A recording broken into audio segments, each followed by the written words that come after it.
what it basically began again was that relationship between blacks and the British, right? That the British had offered freedom the same way the Spanish offered freedom, that established rather the first Underground Railroad.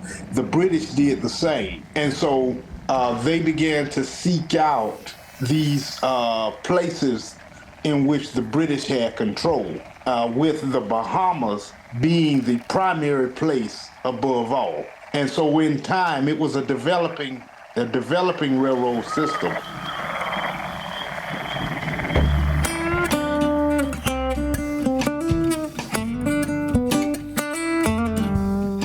Welcome to Forum, Beyond the Pages, the podcast that tells the stories behind the stories of Florida Humanities award-winning magazine. I'm Andrew Quintana. We're all about great storytelling this season as we speak to the writers featured in our summer 2025 issue of Forum. This week, historian Anthony Dixon on his story, The Saltwater Railroad. We've all heard of the Underground Railroad, the network of secret routes and safe houses used by enslaved African Americans to escape bondage. The final destinations varied, but the general direction toward freedom was always north. However, few realized that there was another, earlier Underground Railroad that offered sanctuary in the South. In his story for Forum, historian Anthony Dixon describes how thousands of enslaved people found freedom in Florida and the Bahamas by using the Saltwater Railroad.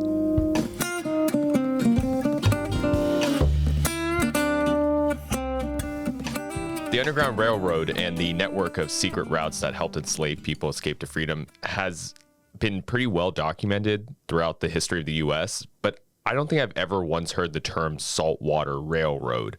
When did you first start learning about this more southern route to freedom?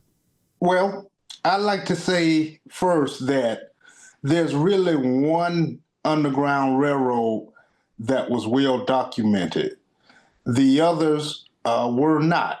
Nowhere near to the extent that the one that went north to Canada through the abolitionist movement, that is the only one that I would say is well documented. Now, I came across the Saltwater Underground Railroad by first examining the first Underground Railroad, which actually went south to La Florida at the time, when Spain controlled Florida.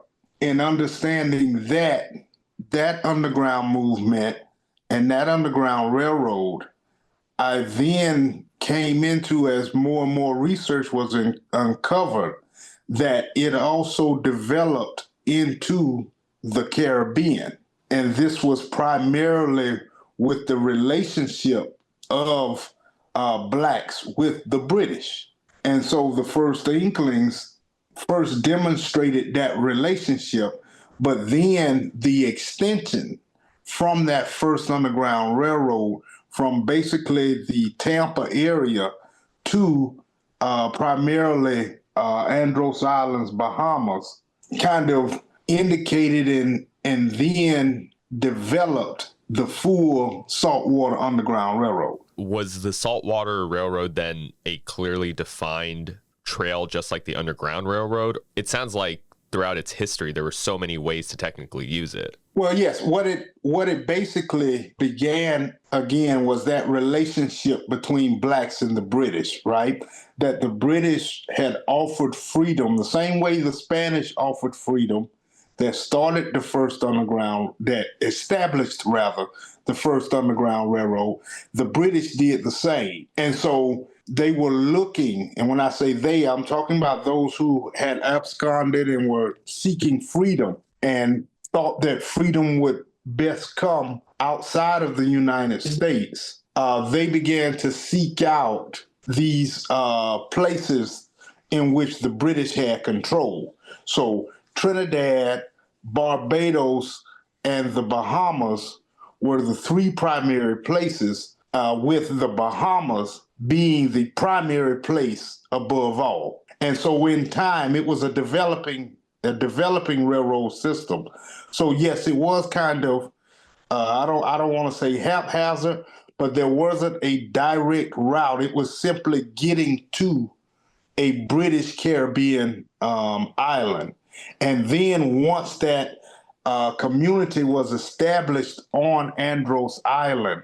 That's when it became further established. And by the 1840s, there was an established route directly to Andros Island. You write that ever since the first enslaved Africans landed in the British South Carolina colony in 1526, that Spanish-occupied Florida was seen as a place for freedom. How did Florida position itself as a safe haven for enslaved people centuries before Spain abolished slavery itself? It came actually as a result of the war between England and Spain spilling over into the Americas, into this hemisphere. And so Spain, particularly during the Queen Anne's War, was looking at ways to slow down English plantation society.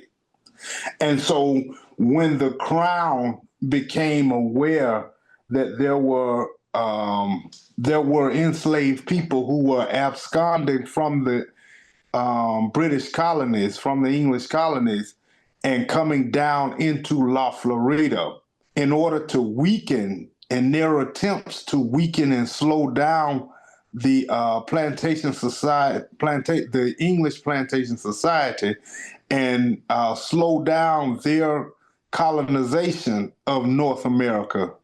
They said any enslaved person that absconded and came down into La Florida could live free. So it was basically a political move and a tactic to slow down British colonization in America. Obviously, the Underground Railroad relied on a lot of connections and safe spots and a lot of communities and selfless people along the way to help enslaved people reach freedom. It sounds like going further south was kind of riskier because you didn't have that same network. It was a completely different country. Literally, it was a Spanish colony. So what was the journey like going to Florida?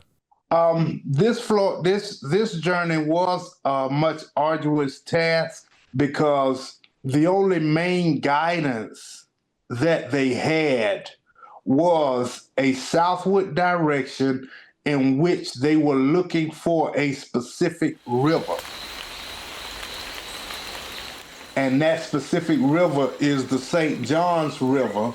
The only real way that they truly understood the St. Johns River is because the St. Johns River, of course, is a rare river, right? It flows actually from south to north. When they were getting into the area, this is how they understood that they knew that they had reached the St. Johns River. So they would go down the St. Johns River and stick close to the river, not, directly on, but close to the river. And in doing so, they were able to find other maroon villages.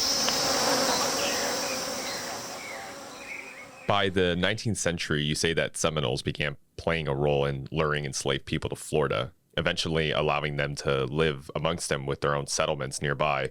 How important of a role did the Seminoles play in the Saltwater Railroad? Well, in the Saltwater Railroad, the Black Seminoles are actually the ones to help really establish it, because it's the relationship between the Black Seminoles and the British military that solidify that relationship and also but actually go on to create the community on Andros Island. We actually do have evidence that their counterparts, Seminole Native Americans, initially were unsuccessful in garnering a strong relationship that would get them into the Bahamas or at any other British possessions in the Caribbean. But because of the relationship between particularly Nichols, General Nichols, who was over the British military Southeastern campaign, his relationship with Black Seminoles and him leaving them a fort that was called the Negro Fort, and that bond that he had created with them established it. And it was also because Nichols himself was an abolitionist. And so it's that relationship with the Black Seminoles that really got the Underground Railroad or the Saltwater Underground Railroad established. How did that dynamic between the British and the enslaved people change throughout the existence of the Saltwater Railroad? It sounds like early on there was tensions between the British colonies and Spain because, as you mentioned, Spain was trying to kind of undermine their plantation society, as you called it. So how did that dynamic change with the British now becoming an ally to enslaved people, helping them try to find freedom? That happened, and the relationship and the dynamics of the relationship changed with the Revolution. It started with the American Revolution. And during the American Revolution, both sides, both the Patriots as well as the British, were offering enslaved people freedom in order to join their side and fight. Now, the sad part about it is the Americans, on many times, and we see in many occasions, the Americans actually reneged on their promise of freedom, whereas the British didn't. So all of those blacks, and this extended from the American Revolution to the War of 1812 as well. And so what we find is that the British are keeping their word in terms of guaranteeing freedom. And so by the time the War of 1812 comes around and they make the same guarantees, you have more blacks who are associating themselves with the British, who abscond from plantation society and enslavement in general. And so for their service, you see, in that first inkling after the War of 1812, about 800 blacks were relocated to the Caribbean, to Trinidad and Tobago's first. And so that's the first inkling of the Underground Railroad, that those who absconded during the war, joined the British, or found their way to the British toward the end of the war, or just after the war, were accepted and taken to Trinidad. And so that set the foundation, so to speak. And so from that point on, then you have a group that is down in Florida, the Black Seminoles and those who are absconding in the deep South into La Florida, getting more and more attacks from Georgia planters. And then Andrew Jackson, of course, joins the fight. But the relationship definitely changes with the dynamics between the colonists and the British authorities changing with the American Revolution, and then, of course, the War of 1812. Obviously, a lot has changed over the last couple centuries, and there's been much more that has been learned about the lives of enslaved people and the risks they took for freedom. Are there any signs of the Saltwater Railroad today in modern Florida? Yes, we see when we say signs, though, those signs are significant in the cultural traits that are shared between Black Seminoles here in Florida and Black Seminoles on Andros Island. And so they actually do have an annual festival in Bradenton where the community Angola was destroyed. And so Black Seminoles in the Bahamas actually do call it homecoming, because they go back to Bradenton. They actually go back to one of the areas because there's a park there. And they go back to that area and they have a festival every year to reunite with other Black Seminoles in Florida and share, the continued cultural traits. To answer your question, it is remembered through cultural identification as well as historical remembrance.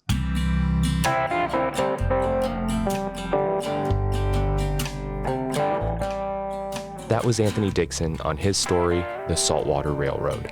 Forum, Beyond the Pages, is produced by Florida Humanities. Our music was created by Tampa Bay musician JJ Padishal. You can follow him on Instagram at JJ Padishal Music. To read the digital edition of Forum, visit floridahumanities.online. Want to get the latest issue of Forum magazine delivered to your door 3 times a year? Become a Florida Humanities member by visiting floridahumanities.org/membership. Until next time.